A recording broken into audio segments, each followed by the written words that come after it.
Good morning, everybody. Welcome back to Living Traditions Homestead. Well, something very exciting happened on Thanksgiving morning. Which means we have a new chore to add to our chore list in the morning.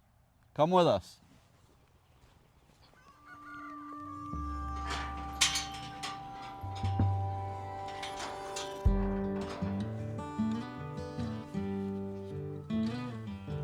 There you go, Mama. Good job.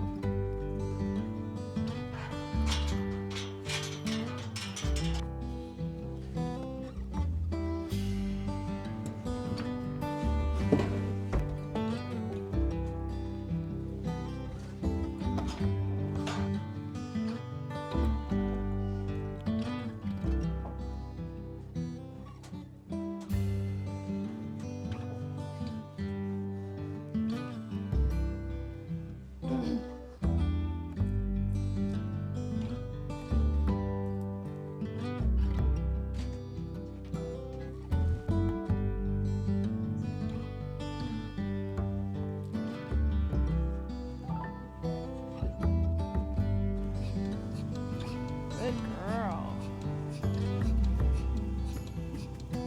Good girl.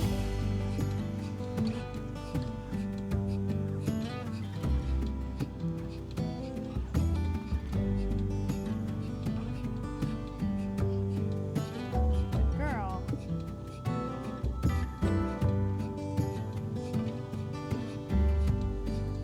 Good girl. Come for me.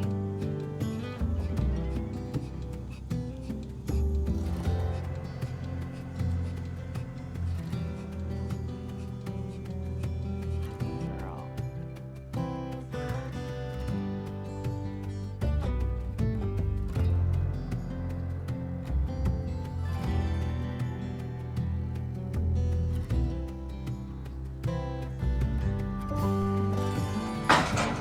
Careful, back to your baby. Good job, Mama. All right, here we go. All done till tonight. Go on, girl. Go on, baby.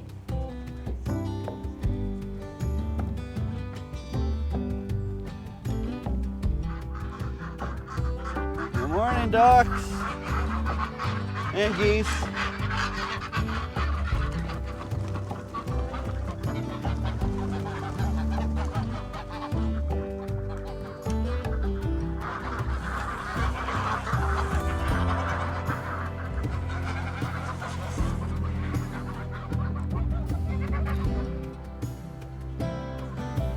Good morning, Silkies.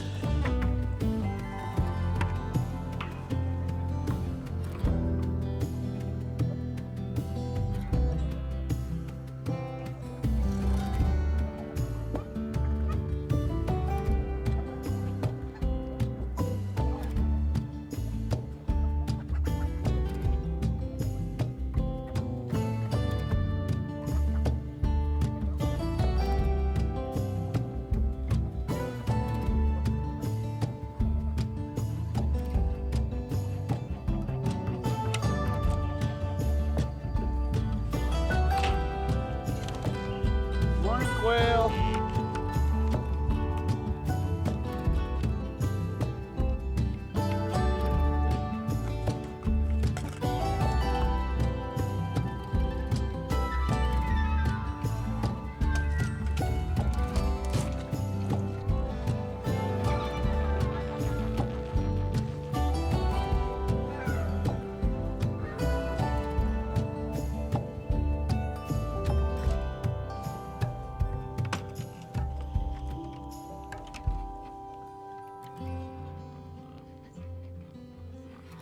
Piggies! Good morning, piggies! Come on.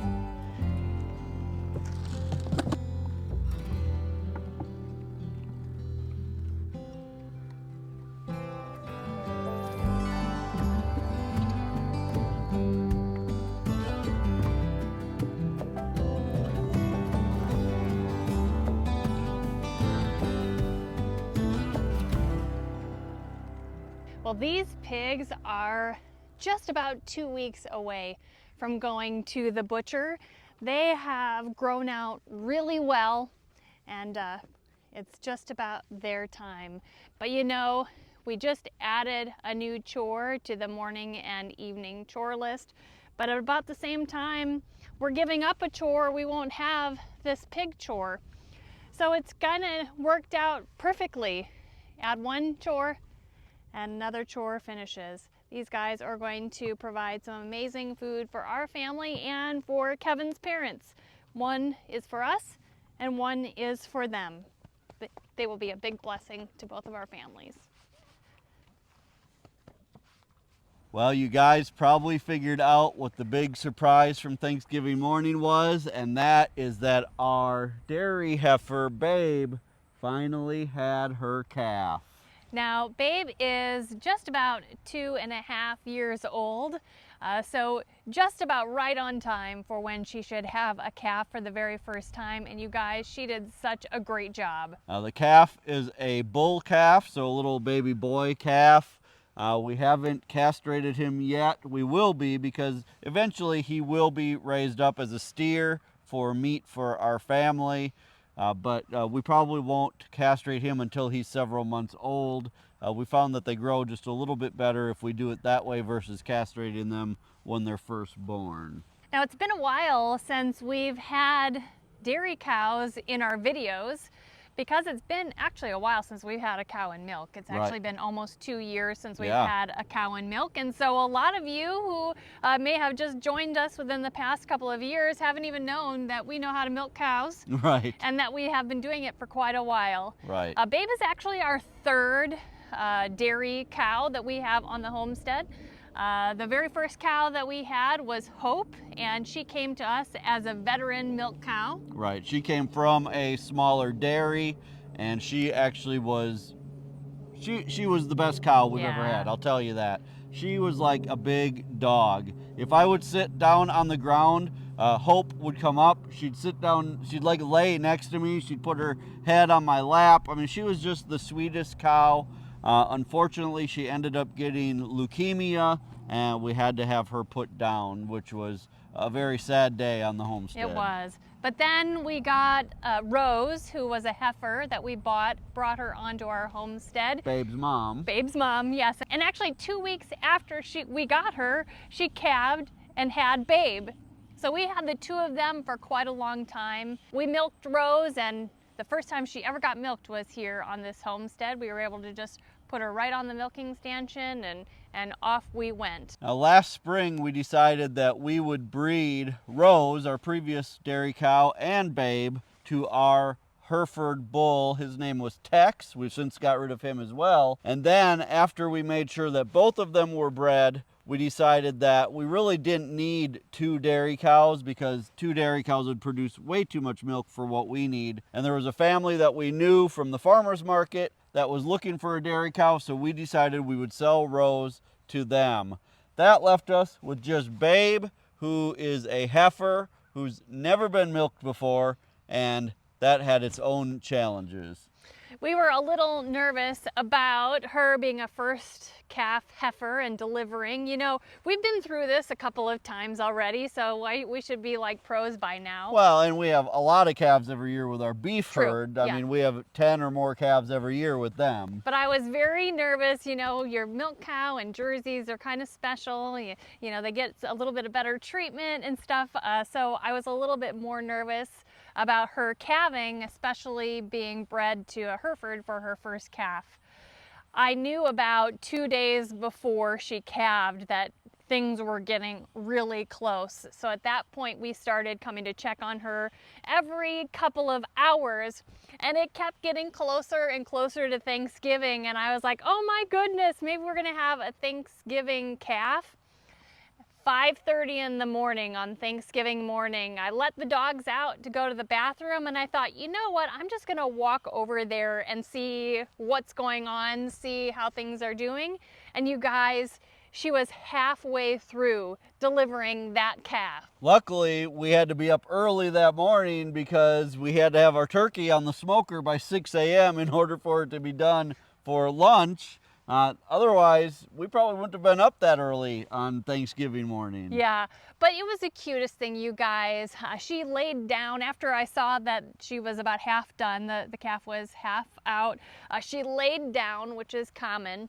And when I walked over to her to see if she was going to get up and start licking the calf, you guys, I don't think she had any idea what had happened to her. It was pitch black. You could barely see anything. She was laying down, and behind her was her calf. Well, once I prodded her to get up, she still had no idea what was going on, and the calf made a little bit of noise because it was a little bit afraid of me, and Babe turned around and saw her calf, and I'm not kidding you guys, she made this sound.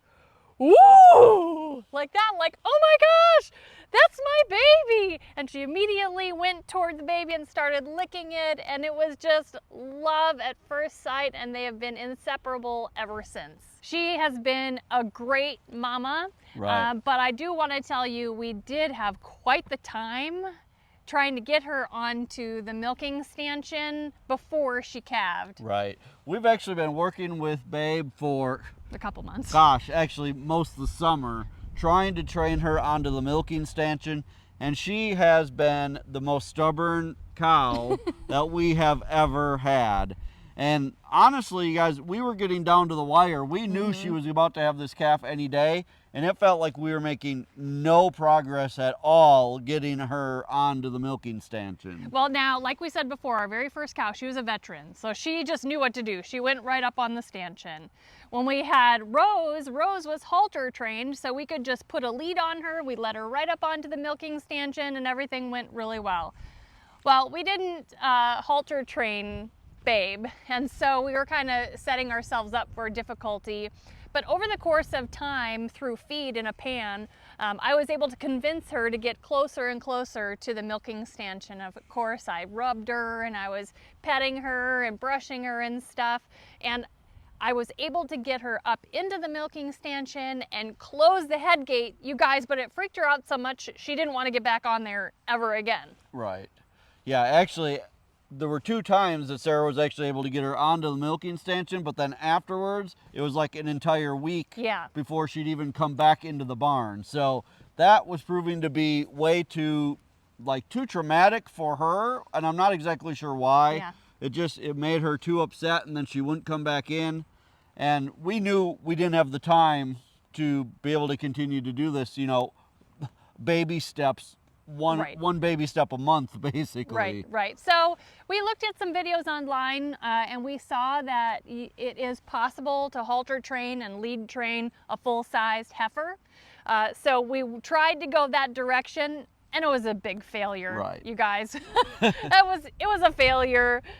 So we knew we had to do something a little bit more intentional. Now, we did know that she walks great in an alley, right? And she's tame. She's not afraid of us, right? Yeah. So we knew that she would walk great into an alley. We would be able to get her into a catch pen.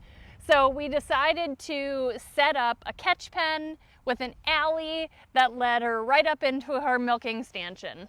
And that has worked out really well. Let's take a walk over there. We'll show you guys kind of what we came up with in case you ever find yourself in a similar situation where you have a heifer that is being stubborn. Maybe you can use this system as well.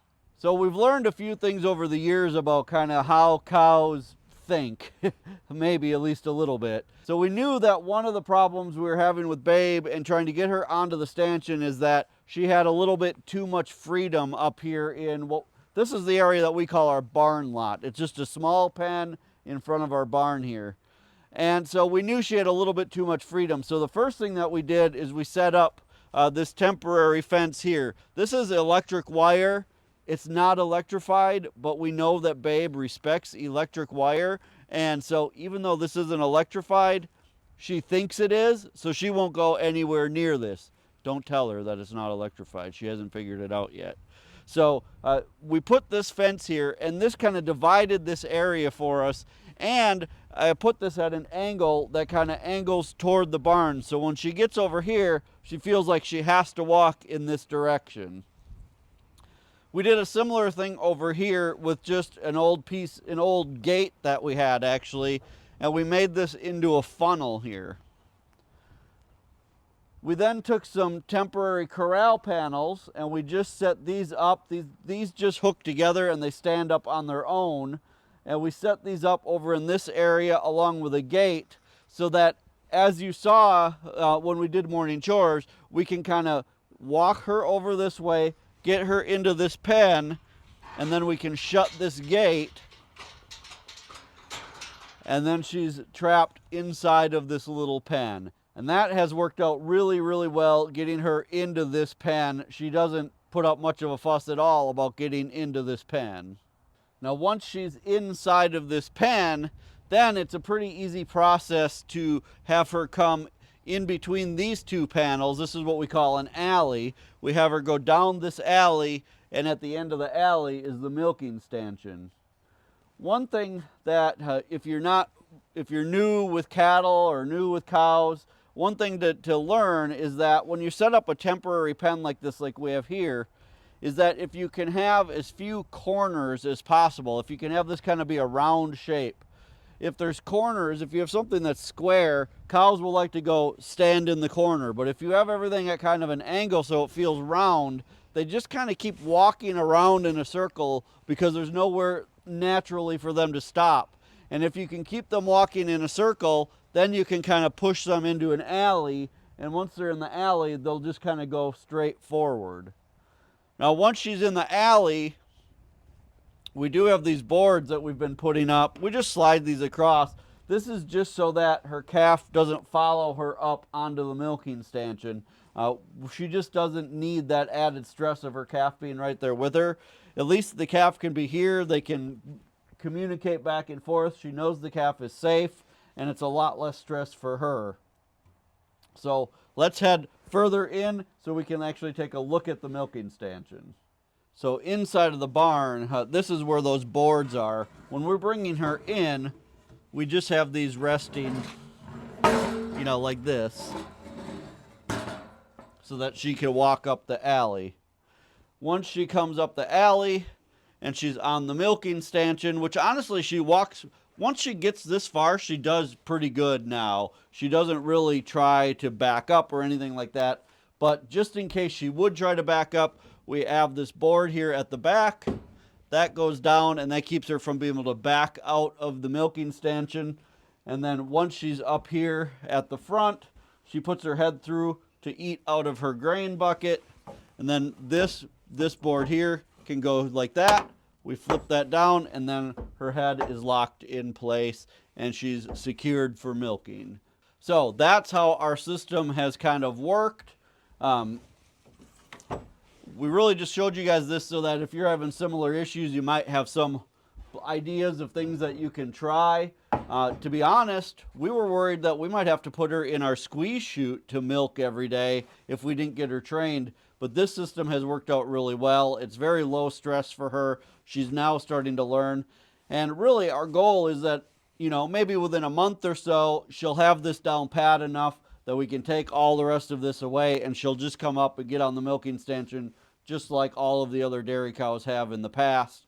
And, we won't need all of these extra fences and everything around. But for right now, this is a very low stress way to get her up here. And once she's up on the stand, she's actually been very good about being milked.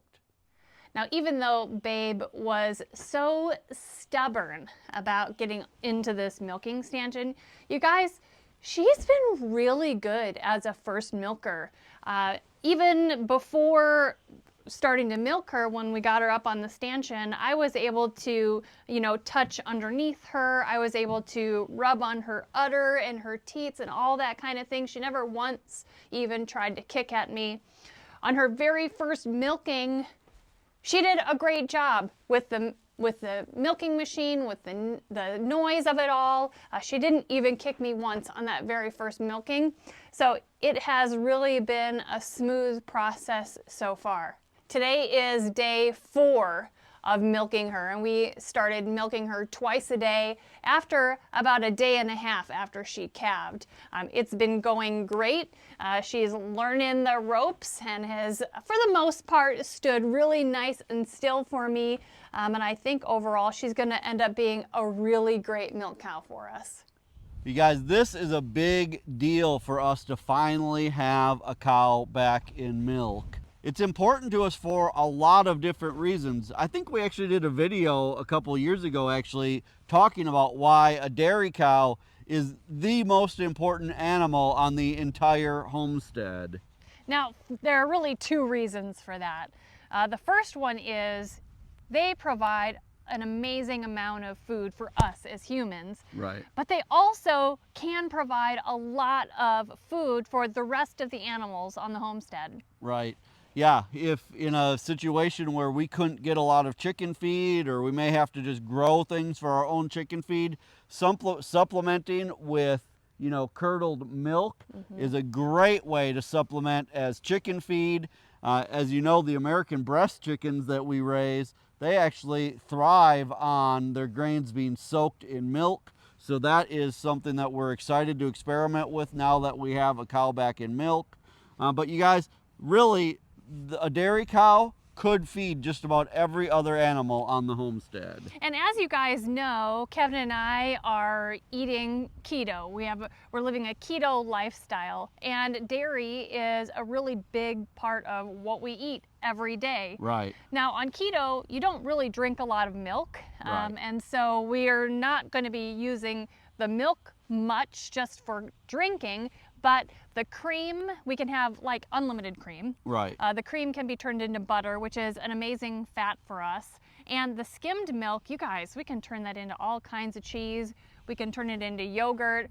All of those things are really great for the keto diet. So really, that's going to be saving us big time on our grocery budget, because right now, that's really most of what we're buying from the grocery store are dairy products. Right. Not to mention that we are firm believers in the benefits of having raw dairy. So raw milk, raw cream.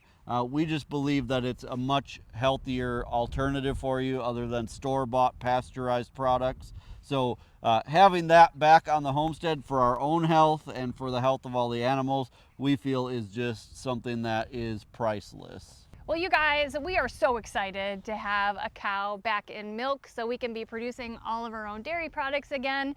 And that means that once again, we can start bringing you guys content that includes our dairy cows. Right. We want to know from you, like, what kinds of videos and content do you think would be awesome from us regarding the dairy cows? What do you guys want to learn about having a dairy cow? What part of the processes maybe you're not real familiar with? We'd be happy to do videos based on what you guys want to see. Yeah, whether that's like how do you milk, hand milking versus machine milking, how to process the dairy into other usable products. You guys tell us in the comment section below. Well, we sure feel blessed to have this calf. We feel blessed to have Babe as our new dairy cow here on the homestead.